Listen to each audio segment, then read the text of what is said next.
Yeah. I love my HBCU. And boy, I love it, love it. I love it, love it. I love my HBCU. And man, I hope my team they won. Yeah. I hope my team they won. Yeah. Man. I hope my team they won. Yeah. I hope my team they won. Yeah. I tune into the HBCU Sports Lab to see if my team won or lost. If they lost, I'm quiet as a mouse. But if they won, keep tab. I'ma do the dab, yeah. Dr. Cavil, he know what he be talking about. Mike and Charles, they know what they be talking about. They compress the analytic data with the hip hop. If you know them like I know them, they gon' tell you if your team, if they won or lost, and who the ball. So listen to Professor, yes sir, and pay attention, cause he gon' teach a lesson.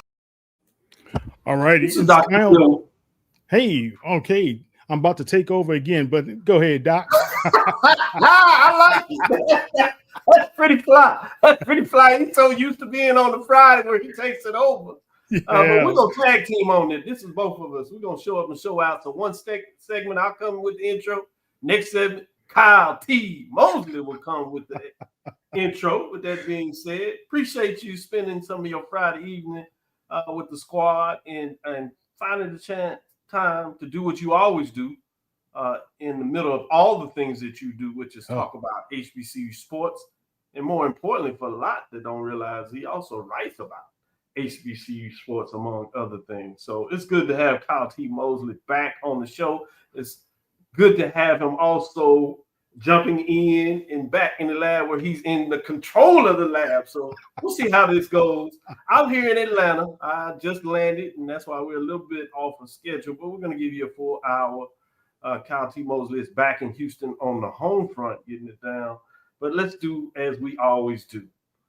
This is Dr. Phil's Inside the HBCU Sports Lab. Welcome to episode 695 of Inside the HBCU Sports Lab radio show and podcast, the show that's covering the sporting HBCU for all things HBCU sports for institutions large and small, from the NEIA to the NCAA. We share insights and information on the HBCU sports culture, HBCU athletic aesthetics, to facilitate the story of HBCU athletic programs in the business of HBCU sports. Simply put, Kyle, we call it HBCU sports pedagogy. I'm your host, Dr. Cavil, along with my co-hosts, Mike Washington and Charles Bishop, are out on assignment. But guess what? They are in Atlanta. So we'll get to maybe catch up with them tomorrow or even Sunday before we get out of here, where we'll plan to go ahead and start our Sunday shows. We'll do it a little early to make sure they catch their flight so we can get back to Houston with Kyle, among other things. But as you see, I keep saying, we have the one and other Kyle T. Mosley. But you know what's interesting, Doc? I'm sorry. I got to interrupt you. You notice they didn't give me a ticket to go to Atlanta. We'll talk about that. We're going to talk about more collusion thoughts. You know, you part of the team. I did have you on the list. You got credentials. Yeah, I do. But it's good to be here, Doc. And, guys, if you're not excited about what's about to happen, we're kicking off the 2025 HBCU football season. Oh, I can just feel it, Doc. We got some good stuff that's ahead. You can feel it. Man, my energy is on 9. That's only because they won't let me go to 10. With that being said, we are filming from our home studios. We're not sending a signal out of K-Sway 1230 AM studios with Texas Radio Hall of Famer, multi-Hall of Famer Ralph Cooper, but I want to show him some love. And Kyle, as you know, you go on KTSU, so y'all have heard that follow us, not only from the show, but you heard him on going back and forth with the legendary Ralph Cooper. Yeah. Before we get into some HBCU news, tell us a little bit about that experience, Kyle. Just, Coop is a mentor, bottom line, and he has so much wealth of knowledge about all different types of sports, not just HBCU. Think about it. He was there as a young man in his 20s covering the Rumble in the Jungle for almost 2 months. And just to be in that mix, having close relationships with George Foreman as well as Muhammad Ali, I mean, that's just special stuff, man. And being able to know over his That's 56 gold. years of just interviewing legendary figures across the world, it's just awesome to be able to be in his presence and just talk with Coop about what's happening in sports. So he's a legend, and Yeah, I he don't think has the Coop top gets of the enough of industry. his due. I know. That's why I always like to do an intro to pay homage in terms of just letting the people that don't know. He's a legend, and he's put so many people in the game for so many reasons. Just because he cares about the people, and that's Right. whether it's athletes that he's interviewing, those Hall of Fame type people that you talked about, or whether it's students that are coming along fixing their trade, and those that are in the game. He's the reason I'm in this. To be fact, there were a couple of folks that helped along the way, but he's the major push that allowed me to transition coming out of another career area to learn a lot of ways as an apprenticeship. As you said, I'm not sure there's more better person to learn apprenticeship from. So I appreciate you Exactly. sharing that. Want Exactly. to say beautiful home? Close out the beautiful home of Texas Southern University from Houston, Texas. You know, I got to give Texas Southern some love. They allow me to grace the grounds there and pour into other students and faculty and staff, for that matter, serving as the Yeah, dean but of the Doc, college you education. just got a promotion, right? Yeah, yeah. I'm serving as the interim dean of the college education. I still do the executive director of the doctoral center. So that's been going really well. This was the first week of school, so my hands were full in so many ways to make sure that any troubleshooting things that we had to do, wasn't many of them, which means the department chairs, I want to give a lot of credit to in terms of what they're able to do. As you talk about, we have 4 departments that are under the college education, 2 graduate programs, education administration, counseling, the Department of Curriculum and Instruction, that has a undergraduate and graduate program, like the other 2, first 2 I mentioned. Curriculum instruction also has a master's and doctoral program. And the last one, which is my home in terms of what I do as a faculty, developing a sport management program, both at the undergraduate and the graduate level for a BS in sports management and a MS in sports studies and sports leadership. That's the Department of Health, Kinesiology, and Sports Studies. And so it's fascinating when you see where we come from, where we're going. We're one of the first HBCU programs to offer a doctoral program, certainly the first one in Texas and in the Southwest and Wow. Southeast. So been doing it since the 70s, and we keep pushing forward. So many superintendents, principals, as you would imagine, not just teachers that dot the landscape, particularly in the greater Houston, all over Texas, and in some ways all over the country as people move and make moves. So we're proud of what we're doing in education, and we continue to push forward and grow. So I appreciate you finding a way to give me a chance to put that out there. Yeah, definitely. Proud of you. Proud of I you. appreciate that. Proud of you Yeah. too, as I said, what you do in journalism and teaching, and we go back and forth in terms of providing an opportunity to make sure we continue to grow in different ways. Secrets that we find on one side, you share with me things that I share with you. Yeah. Oftentimes, you give me some tidbits, things that I can point out there if that's the appropriate way to do it. I certainly will share things that you are able to get out or confirm things. Oftentimes, you will call, you get a tidbit because you got all those good sources out there. And I tell you, this is what I can tell, and I'd say this is legitimate. Be careful about this one. Don't, this may not be accurate, or you might want to consider this framework. And to your credit, a lot of folks will just run, move, do whatever's necessary to be first. But the way that you hone your skills about not worrying about being first, although sometimes you often are, which is credit to you, but verifying those sources such that when you put it out there, it's accurate is a good thing. Well, you know what, So Doc? today's episode, We need to have a black Adam Scheffler I was saying, Doc, we need to have a black Adam Scheffler or Ian Rappaport on the HBCU side, being able to get inside, be able to deliver those credible breaking news for people, because if we don't, and I think for our people, we always are pessimistic about any sources that come out anyway. But guys, thank you for keeping me on my toes, making sure that I get it right. Yeah, no doubt about that. Let me do the money thing. Today's episode of Inside the HBCU Sports Lab is sponsored by THE Agency. THE Agency is the company that provides sporting, education consultant, and data analytics for the people out there. As the lab listeners are joining us, appreciate y'all jumping in here and get it done in terms of what this looks like. You know, one of our colleagues, young individual, but finding a way to get things done, he did an article in terms of Brandon King. Should Tennessee State follow Tennessee Tech's lead, by leaving the OVC, seek expansion membership in a different conference? And then he goes and breaks it down in so many different areas. I was really amazed to look at somebody that does long articles. As you were alluding to when we were talking yesterday, that's not really the trend. A lot of folks are going short bit, and that's oftentimes where the kind of money is. But to see somebody that goes into that craft and does a long story, investigative, deep dive in different ways of providing multiple layers of information, I thought was fascinating. So I want to give a lot of credit to Brandon King. That's why, you know, I have a chance, and when he has a voice, he's part of the Wednesday group, the indie group. So he puts a lot of voice and time as alumni of Tennessee State, making sure that their voice is out there in this HBCU ecosystem and in a larger collegiate and sporting landscape, if you would.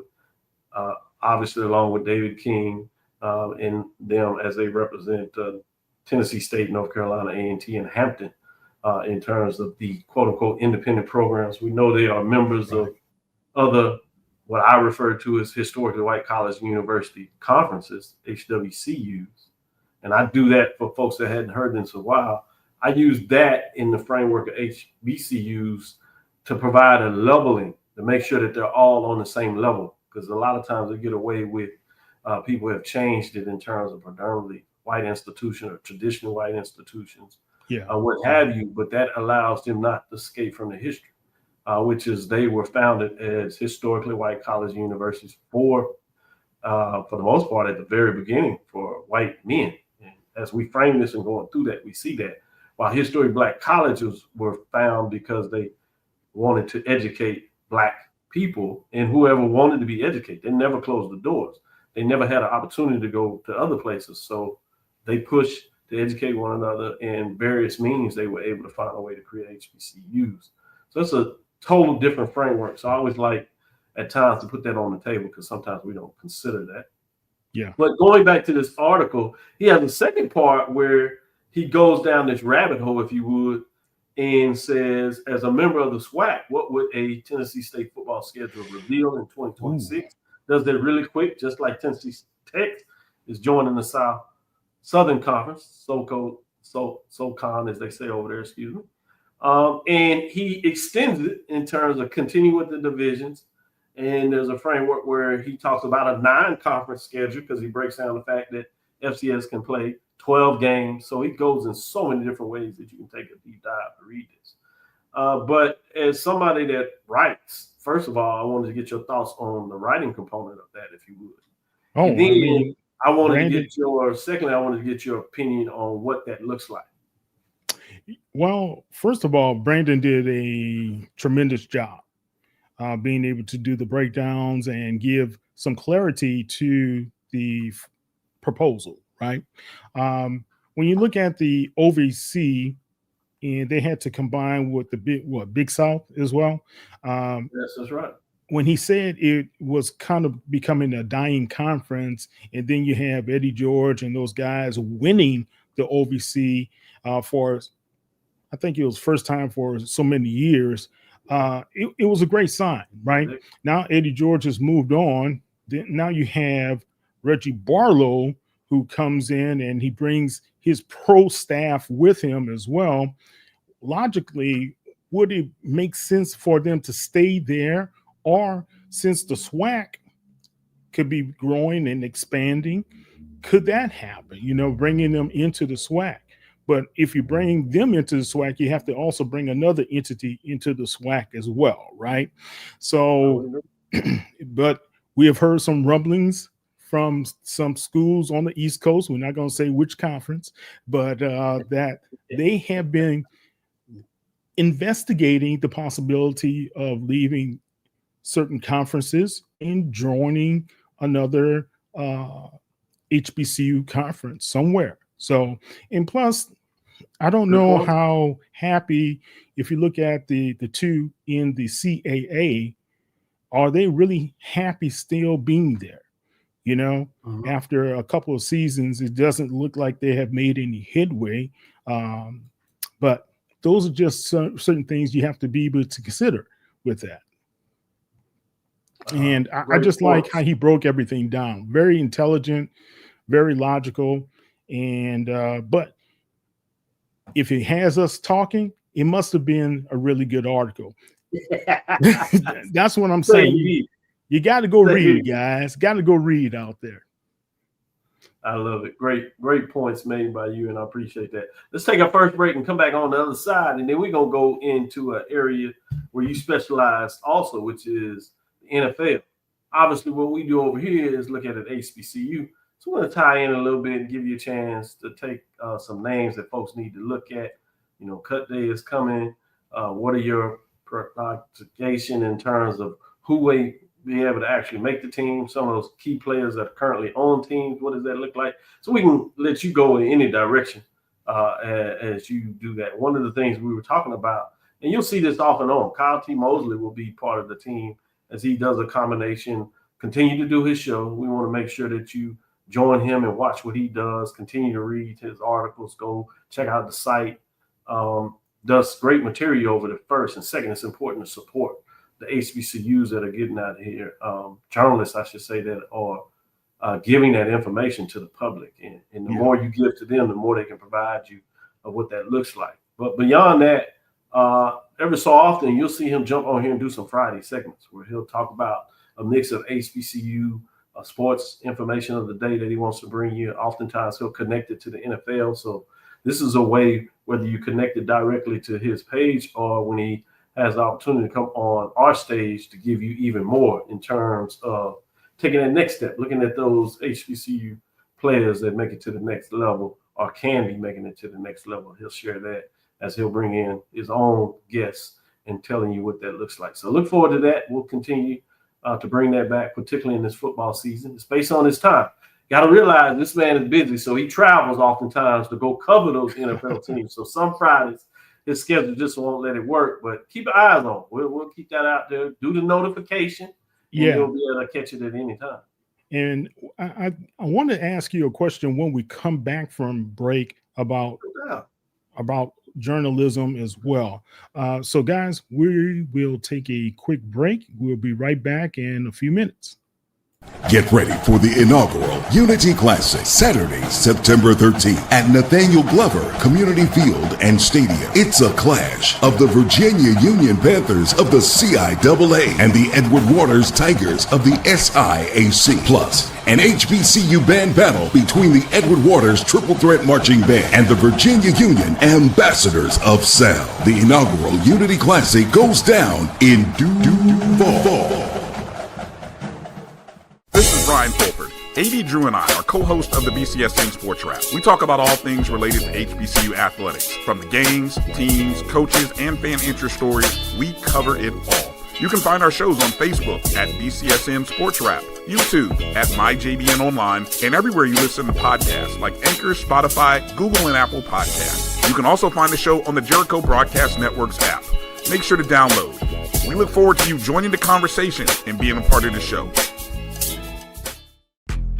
History? Yeah, we built that. Pride? We fuel that. And on August 30th, we run that. Two powerhouse HBCUs, Howard Bison, FAMU Rattlers, one legendary showdown under the Miami lights at Hard Rock Stadium. The energy unmatched. The culture undeniable. The vibes straight HBCU. 2025 Invesco QQQ Orange Blossom Classic. Get your tickets and book your hotel now at orangeblossomclassic.com. Saturday, August 30th at 4 p.m. in Miami Gardens.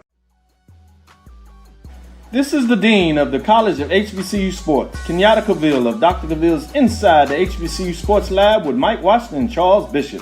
Come mix it up in the lab where the course lecture is in session every Tuesday from 6 o'clock p.m. Central Standard Time on Facebook Live, YouTube Spreaker, or the BCSN app, as we discuss all things about the HBCU sports culture, including exploring the week that was in the sporting HBCU diaspora, as well as the upcoming week of HBCU sports. With me, the Dean, the College of HBCU Sports, on Dr. Cavill's Inside the HBCU Sports Lab with Mike Washington and Charles Bishop. Course lecture dismissed. Football fans, HBCU football is back in the ATL with the Cricket MEAC SWAC Challenge Kickoff. Representing the MEAC, North Carolina Central, and representing the SWAC, Southern Eagles, Jaguars, the Marching Sound Machine, the Human Jukebox. The kickoff trophy is up for grabs, and bragging rights are on the line. The rivalry is real. Bring the family and join us pre-game for the fun-filled Coca-Cola fan experience, including band jamborees, food, activations, and fellowship. For tickets and information, visit MEACSWACChallenge.com. All right, guys. Kyle T. Mosley here with Dr. Kenyatta Cavil. Man, Doc, let's talk about this right quick. If you guys hadn't had a chance to get this book, it's by Ken Rashad of HBCU Sports. He did the HBCU Sports 101. Right, good book. So, guys, get a chance to be able to see Doc has his. You got a hard copy, Doc. Look like. Yeah, he's real about it. And he just gave me, a hard copy. Paperback. I got one of the first hard copies out there. You know, as a professor, I had to get the hardback to keep in the office, and I had one that traveled, but I wanted to sneak up and tell Ken this weekend, so I brought it with me and got a little good light reading on the plane done. Yeah, it's very good, very well laid out. And here's the question for you, because I saw that Ken put out one of the funding requests to be able to help his writers. And I'm going to tell you guys, this is for real.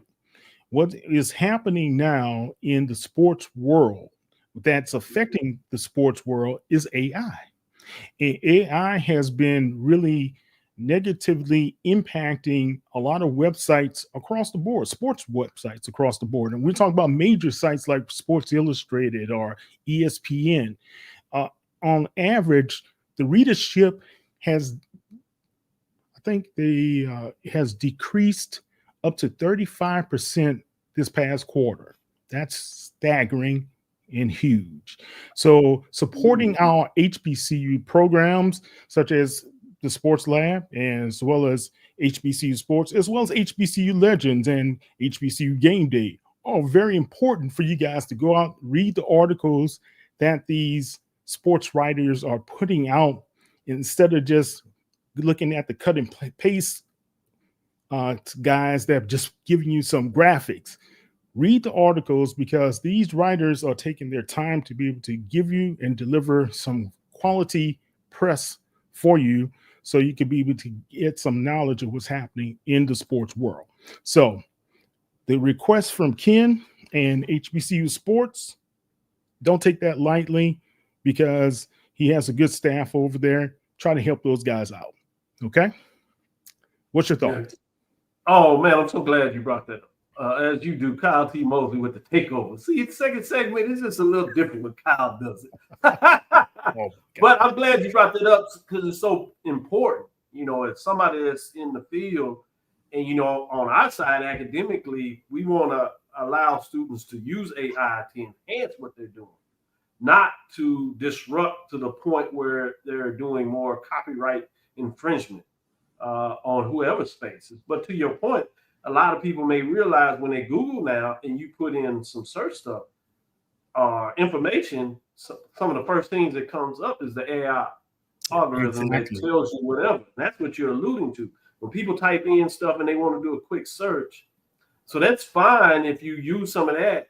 But in addition to that, make sure, even if you read that, one, that you make sure that's accurate, because as you imagine, it's still AI and it's still people programming that. And oftentimes those people programming are not looking like us. And when I say us in terms of minorities from a bigger picture, but even more so in terms of blacks, African Americans, whichever terminology you prefer to use, whether that is from the continental United States, specific to that cultural framework, or for me, even more globally, more important is the global perspective of the Africana diaspora in terms of blackness around the world.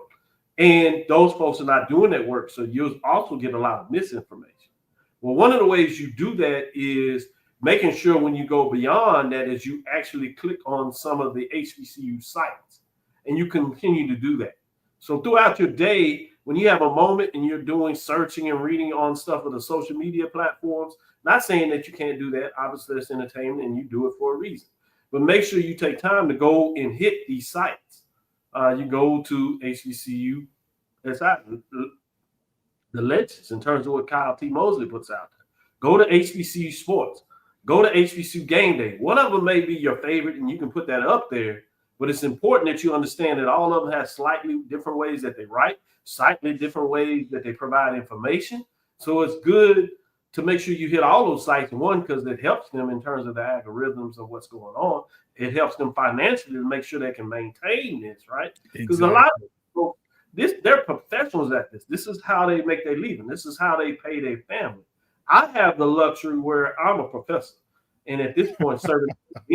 So I have that job, and I do the journalism as, you know, a complement to that, right? But it's not necessarily where I have to make my muscle. I provide additional, you know, financial support, which is always a luxury.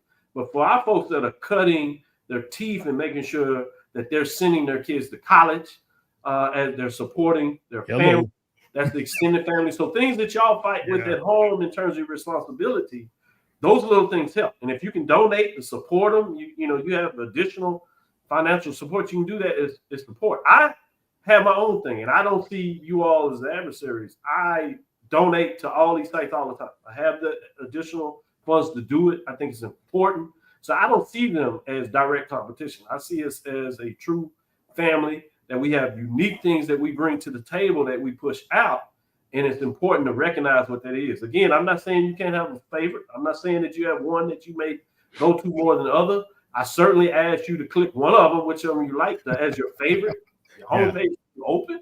I think that's important to do that. But more than anything, support all of them. Make sure you click on them at least once a day, multiple times a day when you were looking to see your information, do collaboration. And when you pull in information for those, make sure that you cite them. Make sure you say it as a source. When we brought up news, we get our news from those main sites there. But I always like to say, this is brought to you by Kyle T. Mosley. This is brought to you by Ken Rashad, HBCUsports.com. This is brought to you by Stephen Gaither, HBCU Game Day, or Tyler Carr, right? So we keep it as an ecosystem. And if you recognize it, they're doing it too in such a way that they support each other. We have to understand the empowerment of what it means to support each other. So, yes, that's why I got the book. I got two. I got the paperback, one of them signed, tried to be the first one, read it and made a review on it. I asked him where's the hard copy because I had the funds available. And in my space, I really like hardbacks and I want to put it on there. We're going to try to find a way to use some of this stuff in the class. We have an HBCU sports studies class that talks about the history, and it's perfect for that. It's not very expensive, so it works with students' budget. And we can use it in addition to some of the things that we do in class. And we can use this in multiple ways throughout their class when they're doing sports marketing and they're doing the business side of it. They can go lean on that book. So this is a book that they'll be able to use for 4 years if they come in as a freshman, 2 years if they come in as a transfer student, 2 years if they come in as a graduate student. So they can use this ultimately 6 years, 4 years over their program to help develop different frameworks of how they see sports. Because one of the core things that's unique to Texas Southern University and the BS in sport management at the undergraduate level, or MS in sports studies and sports leadership, while we prepare folks for getting into sports in any framework of business, we have especially where a lot of our projects deal with issues with minorities, or they deal with issues in regards to particular HBCUs. Because if you can find a way to do case studies and study the unique problems that oftentimes are associated with HBCU sports, right? With budgets that may not have a lot. when you get to a bigger budget, you're thinking strategically and you already made it. So you're absolutely right in terms of what that looks like from that perspective. These are some known sites that you need to make sure you check out. I want to give a shout out to the Jaguar Journal as well. One of the few ones that's out there that's, one of the oldest one in the game. We have Carlos that has joined us, but where he started and invited me, another person that got me in the game from the radio side beside as we open it up with our mentor in a lot of ways, Ralph Cooper, is Carlos in terms of what he does. When he used to invite me on his side of the show when he was part of the Jaguar Journal. He did another show, and then we brought him to join us, which you also see us doing is partner. How do we bring our folks? How do we bring Ken on? How do we bring Tolly on? How do we bring Steve Gaither on? Spotlight them, highlight them, because they're doing great shows in terms of what it looks like. And some of the folks that are in the business now, they would tell you one of the first things I did was go to their show to provide whatever measurement they thought that meant to do that. Or I was like, whenever possible, a lot of them that we're aligned with, we bring them on the show to highlight particular areas. So we'll continue to do that in so many different ways. Got to give a shout out to Keisha Kelly in terms of one of the women in the game. And she please don't give her no more shout outs. Yeah, make sure, especially in Atlanta, I can't do that. So want to make sure I do that because she remind that in terms of what that I love Lou in terms of I love V in terms of what goes on there. So a lot of talented people out there keep pushing forward and getting it done. Yeah. And guys, and have to really give a shout out to Mr. Dobbins, Jonathan Dobbins, who is Light on Sports. He does a very good job with the graphics that he puts out and the reporting to be able to help people understand who's out there and what's going on. So, Doc, it kind of segues into this. The SWAC TV deal is a huge deal, guys. And if you haven't had a chance to download the app, please go ahead and download the app today. Of course, the app is going to be on Roku, Fire, Apple, and everything else. But why this is important and why we're talking about the journalists who need help or just to be able to visit their sites is important because this is a part of ad revenue sharing, right? And right now, SWAC TV needs you guys to support that app in order to be able to not only just view the games, but to be able to watch them from the app, guys. That's the key.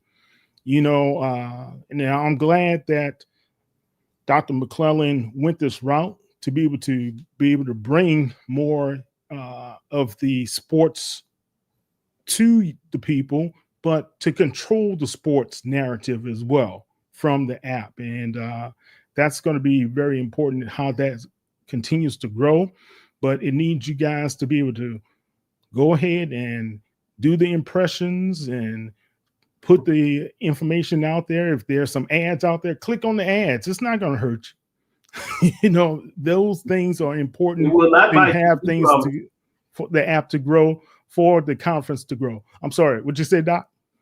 I said it's not going to bite you, we promise. It's not going to bite you, guys. So do that is very important. And I just want you guys to understand from a journalistic point of view how we get paid. And it's not we get paid because I'm an owner of HBCU Legends. I don't get paid by Sports Illustrated. They are a partner with me. So that's very important that you guys help support our sites. Okay. All right. And what were we going to talk about, Doc? I forgot now. No, that's good. That's a great segment.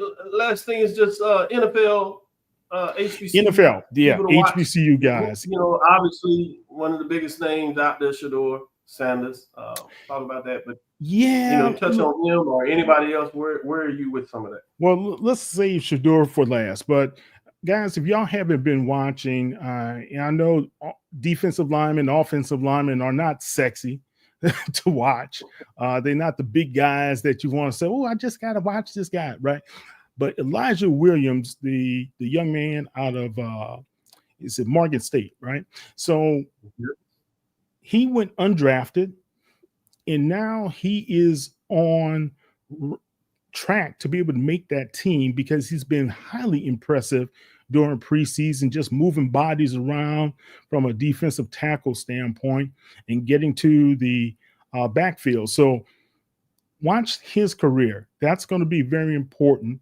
If not, watch Rob McDaniel of the Washington Commanders as well. He's done a tremendous job in the Washington Commanders camp. He's still on the fringe, still on the bubble, kind of speak.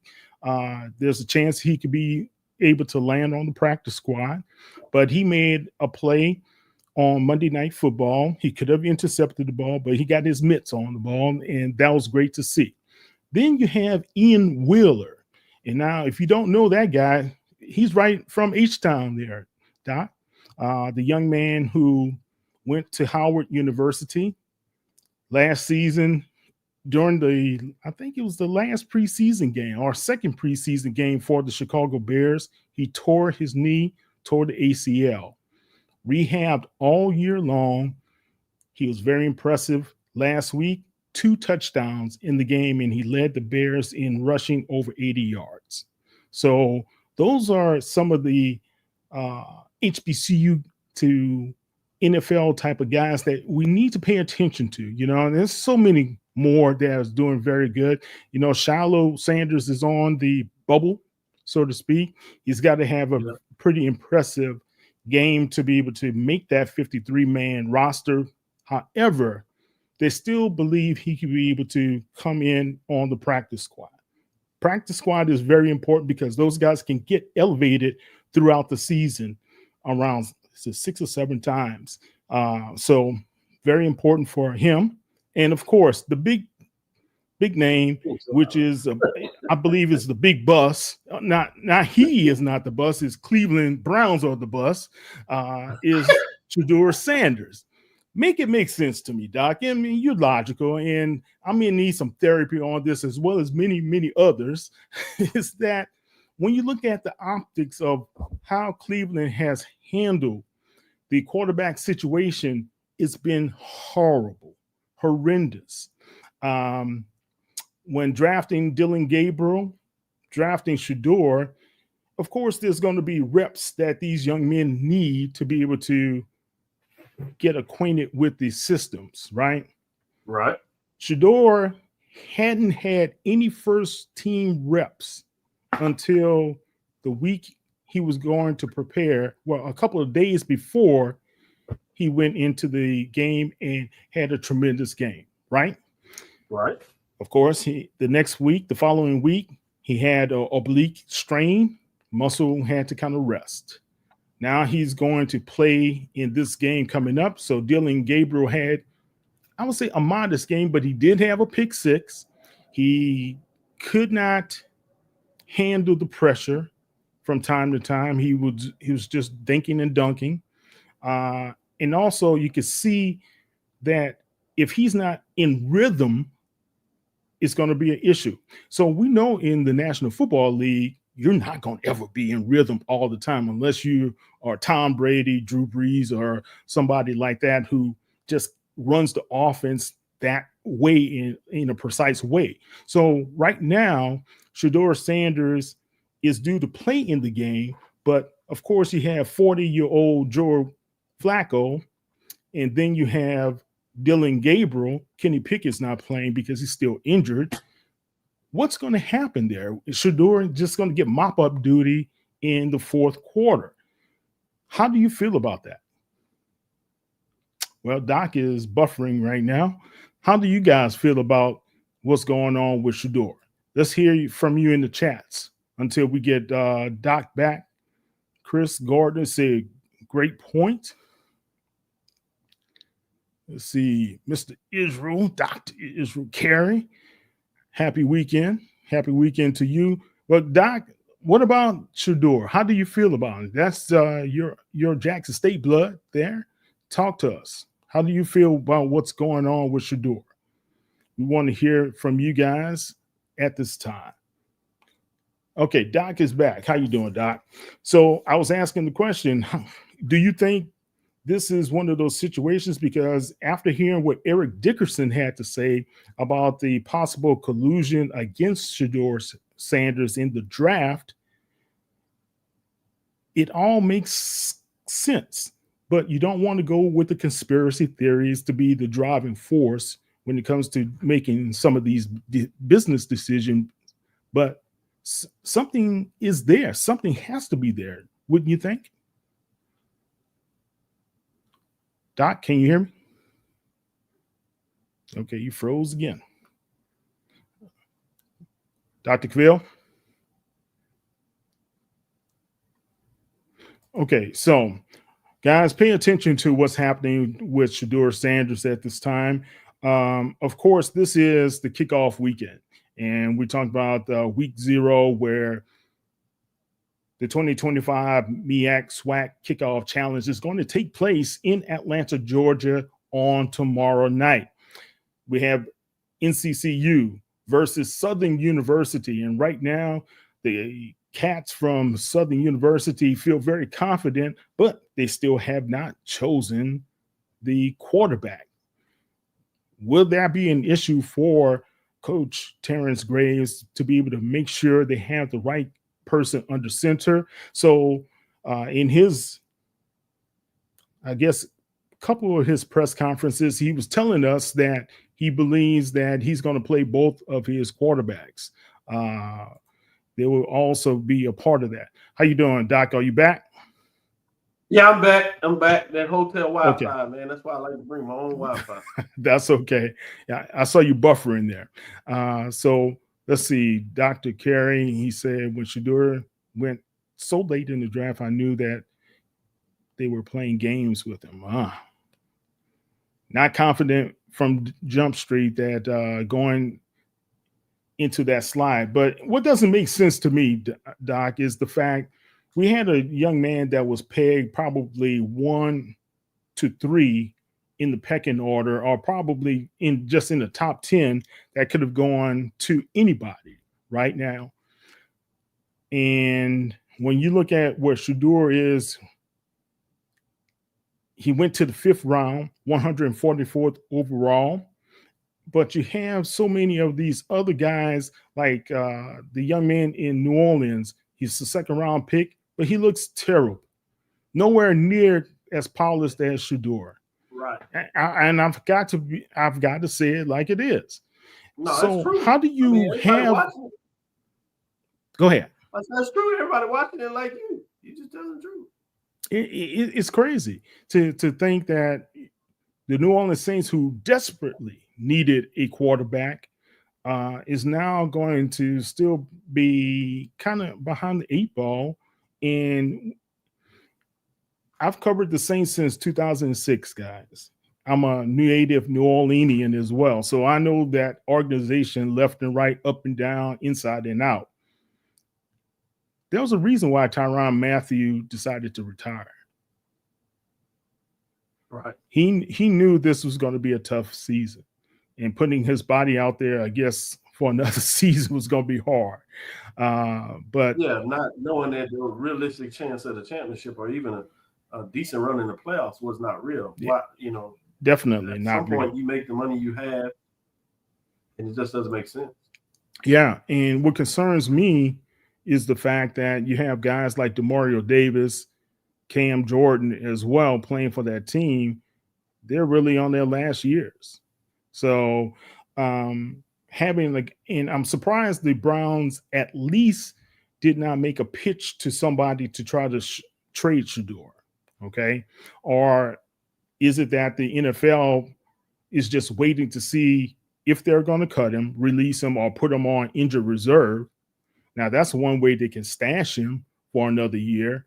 But is that really going to be to the benefit of him in his career? I would just say, hey, let me go. Let me go find somewhere, somehow, to be able to play some ball. So I think you make great points. I mean, that's why you do what you do. I think the challenge that we always have is we've seen this for a while. And once we saw what took place, this is in place of those other NFL reports where we heard where the governors of the league were actually suppressing salaries. That's why you have the cap in itself. So one of the reasons I stopped following the NFL the way it did, I just didn't like the way they work with their players in terms of how they treated. And it got to the point where I just could not mentally do it anymore. Yeah. So I checked out. Definitely.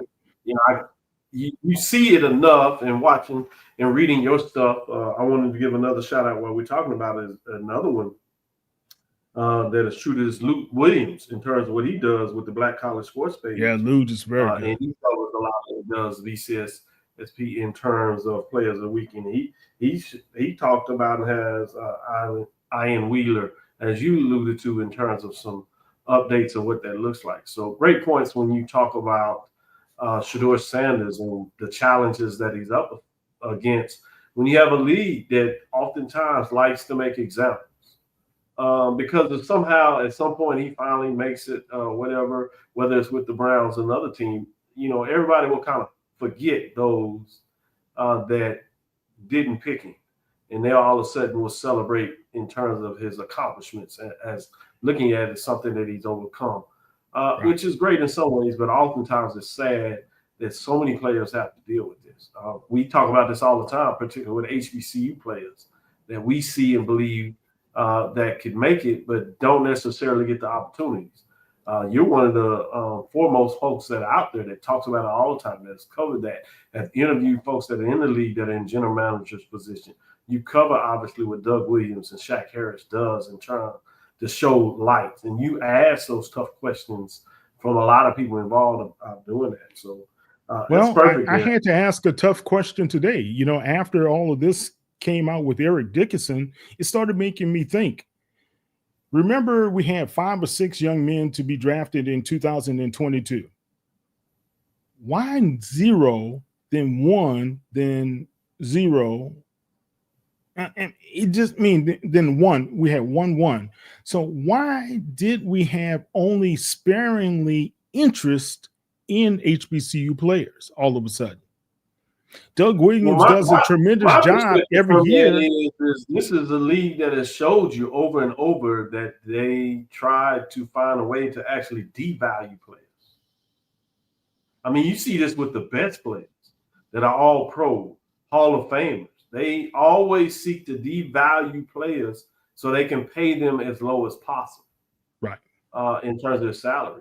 So for FCS players, HBCU players, they know there's a chance that they'll make it.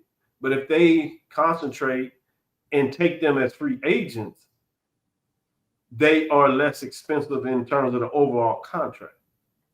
So for them, from what I see, NFL-wise, as again, I tell you, it's one of the frustrating things and changed the way that I looked at the game as if I look at it again. I haven't watched it since. I'm going to say that.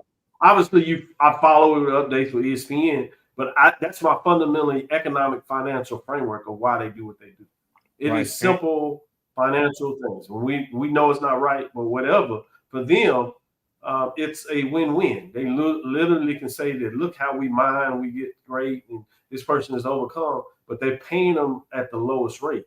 It makes it harder for them to get to the point where they leverage and have the retirement what's necessary to make retirement salary in terms of making the league minimum. People don't realize that you have to be vested at a certain rate to get that money over the years. So the more challenging they make it, but you don't draft it right. And teams don't want to be a part of that vesting, part of their money going into your insurance and things to that nature. They don't want to be a part of that. And we have seen several cases just recently where guys were cut and never had of another opportunity one day left or a couple days left. And they'll cut these guys, and it's difficult for them to be able to get their benefits. Okay, Doc. The only time they do it is when they when it's emergency. When Kevin and the news gets so bad, they'll bring a player back and sign them so they can make sure they have the insurance. But a person that almost has to be on their deathbed before they do it, and then they try to soak it up as a good story. To your point, Yeah, I know yeah. Look at what we did. Look Let's what we take our did for last this. break. Come back on the other side and talk Yeah. about this cricket MEAC SWAC challenge before we call it a show and get both of us out of here so we can go have some fun. Okay. At least All right. Right quick. Let's do it. I know you're gonna be good. That's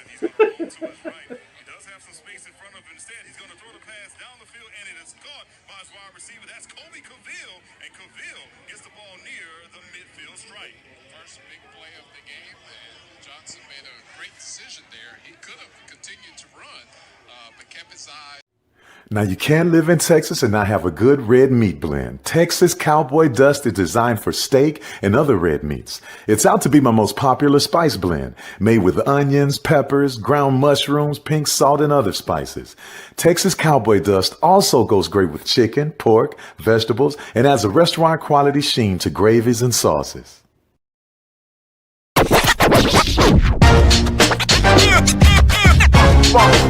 It's like a loop machine. All around town, people trying to get down.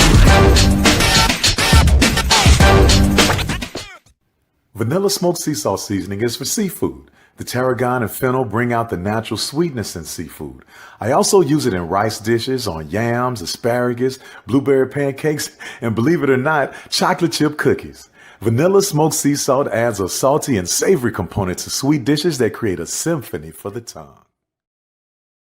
Get ready for the inaugural Unity Classic, Saturday, September 13th at Nathaniel Glover Community Field and Stadium. It's a clash of the Virginia Union Panthers of the CIAA and the Edward Waters Tigers of the SIAC. Plus, an HBCU band battle between the Edward Waters Triple Threat Marching Band and the Virginia Union Ambassadors of Sound. The inaugural Unity Classic goes down in Duval. History? Yeah, we built that. Pride? We fuel that. And on August 30th, we run that. Two powerhouse HBCUs, Howard Bison, FAMU Rattlers, one legendary showdown under the Miami lights at Hard Rock Stadium. The energy unmatched. The culture undeniable. The vibes straight HBCU. 2025 Invesco QQQ Orange Blossom Classic. Get your tickets and book your hotel now at orangeblossomclassic.com. Saturday, August 30th at 4 p.m. in Miami Gardens. Football fans, HBCU football is back in the ATL with the Cricket MEAC SWAC Challenge Kickoff. Representing the MEAC, North Carolina Central, and representing the SWAC, Southern, Eagles, Jaguars, the Marching Sound Machine, the Human Jukebox. The kickoff trophy is up for grabs, and bragging rights are on the line. The rivalry is real. Bring the family and join us pre-game for the fun-filled Coca-Cola fan experience, including band jamborees, food, activations, and fellowship. For tickets and information, visit MEACSWACChallenge.com. Okay, Doc, we are back, and let's talk about the 2025 MEAC SWAC Kickoff Challenge, and that's going down in Central Park on tomorrow, and it's between NCCU as well as Southern University.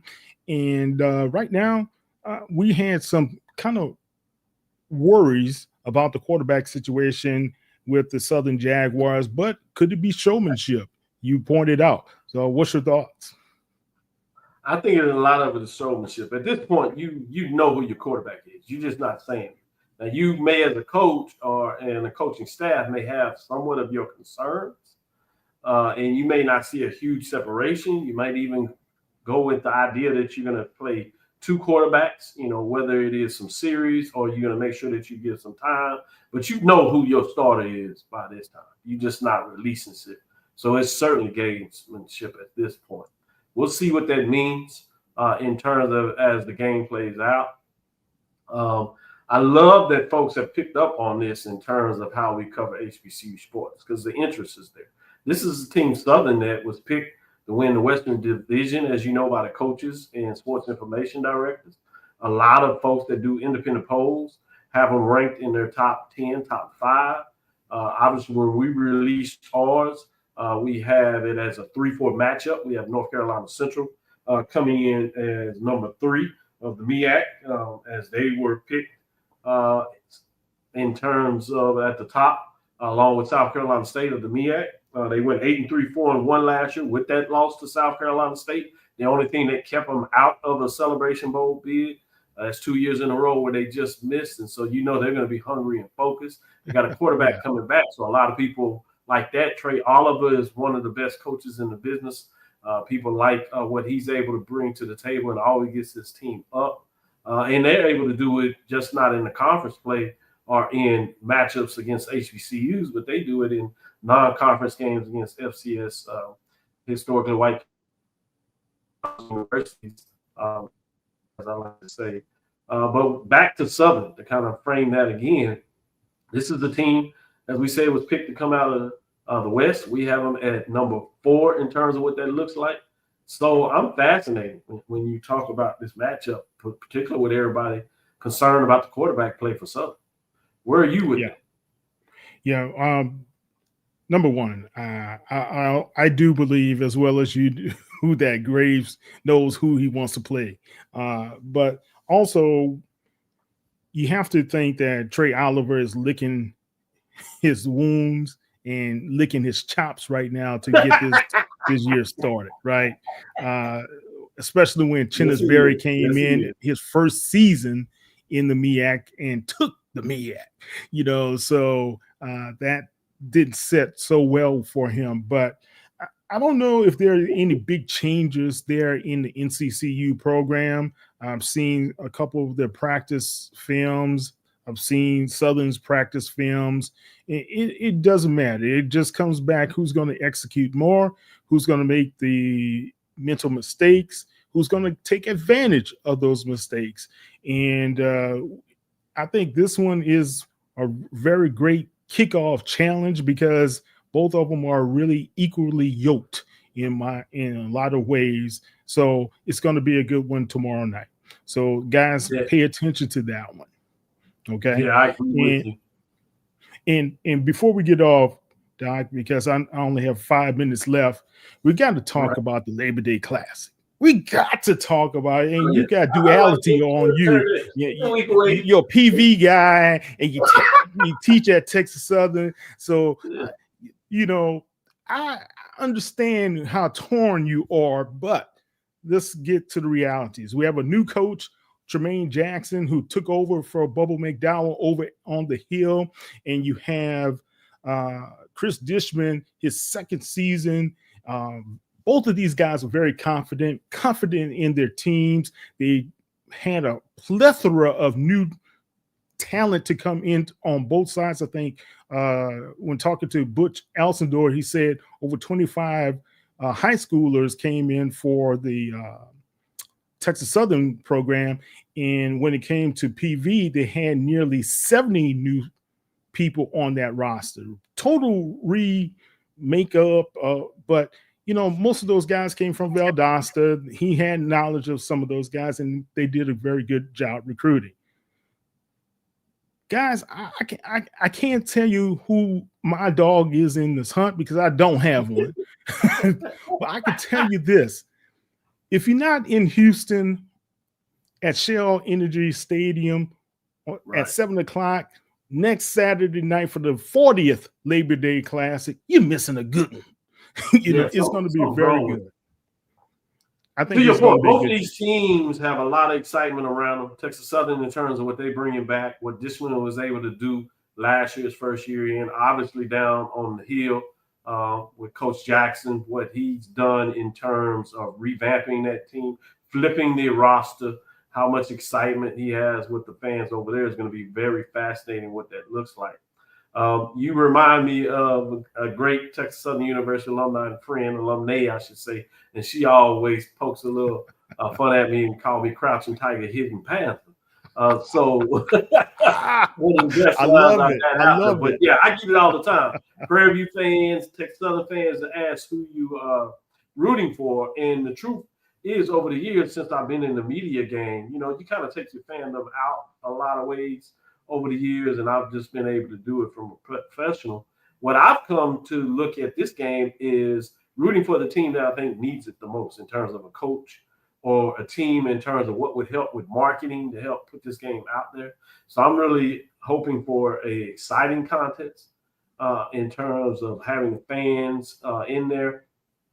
And also the importance of this game is you have two teams that a lot of folks feel some ways should have a serious opportunity to be in the hunt. What's fascinating about the Cricket MEAC SWAC Challenge with Southern is some people going to get some other indication of whether they think Southern was picked rightfully so at number one. Obviously, they have plenty of chance to rebound, but how they look is going to go a long way of folks going even further, whether they think it's all for Prairie View or Texas Southern to take that next step if Southern doesn't look maybe as commanding as some people thought coming out of the box. So that's kind of on the fascinating for me. But in terms of specific for the Labor Day Classic, I think both coaches are really similar in terms of them not letting a lot out on the vest. We've seen that for a year with Dishman, surprised some way with Jackson, particularly how much he's out there. He doesn't talk about the roster, though, who's going to play and going into this, even though I believe both of them have the starting quarterbacks. I see you've seen both quarterbacks that will play starting in this game. You've seen them last year at various times in terms of season. I think those guys will be your starters. But similar to the Cricket MEAC SWAC Challenge, this game, as we always say, will be talked about how it works in the trenches. And both teams think they've gotten better in terms of the trenches, but you just never know in terms of your expectation of the physicality that you want teams to play at. Will your team be able to play as physical? And particularly when you're not as comfortable with the quarterback, unlike maybe Jackson or Jackson State or North Carolina Central, who you believe at least your quarterback could probably win you a game. These quarterbacks are going to be more complementary. So both teams are going to want to run the ball. And so that's going to be based on what they can do up front or what the other team can impose on them and not allow them to do, to force the quarterback to make plays maybe earlier than what they want.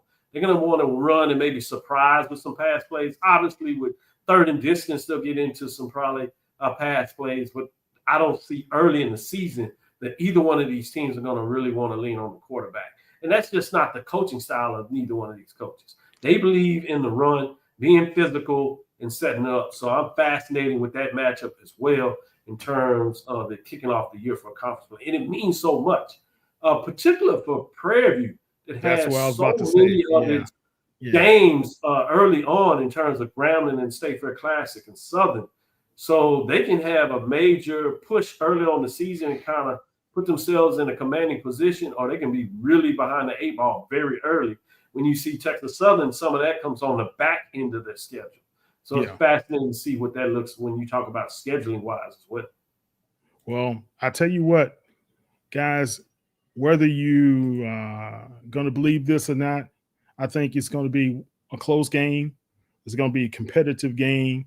And I think there's going to be still my whole thing is, and my whole premise for this season, by week 6, we will know either who we really have in Texas Southern and who we really have in Prairie View. And if those two teams are anywhere close to the top, they can steal the West. That's my opinion. Well, let's wrap it up. Right. I know you need to get out of here. Thank you for listening inside the HBCU Sports Lab. Make sure you share our podcast with your friends and colleagues. I am Dr. Kenyatta Cavil, the Dean of HBCU Sports, comes from inside the lab in the College of HBCU Sports with Mike Washington and Charles Bishop. Today we had none other than Kyle T. Mosley bringing us some love in terms of the takeover. As you'll see, as I said throughout, please go and visit his site and make sure you keep him up to date. And check out his YouTube as he's bringing some great interviews. He has his son doing that with him, which I think is just fabulous in terms of what that looks like. He gives something for deucing out a challenge as he's done it with Miles. But we'll talk a little bit more about that because you got to put him to work there. And Miles are planning on getting into the mix this football season. Yeah. I'm Dr. Kenyatta Cavil, the Dean of HBCU Sports, coming from the college. I'm Kyle T. Again, Mosley. we want to thank you for listening, Dr. Cavil. All right. Class dismissed. Mike Washington, am I cutting out there? Yeah. Just want to cut it off and say thank you for listening inside the HBCU Sports Lab. Course lecture dismissed. Dismissed. Take care. Bye, Doc.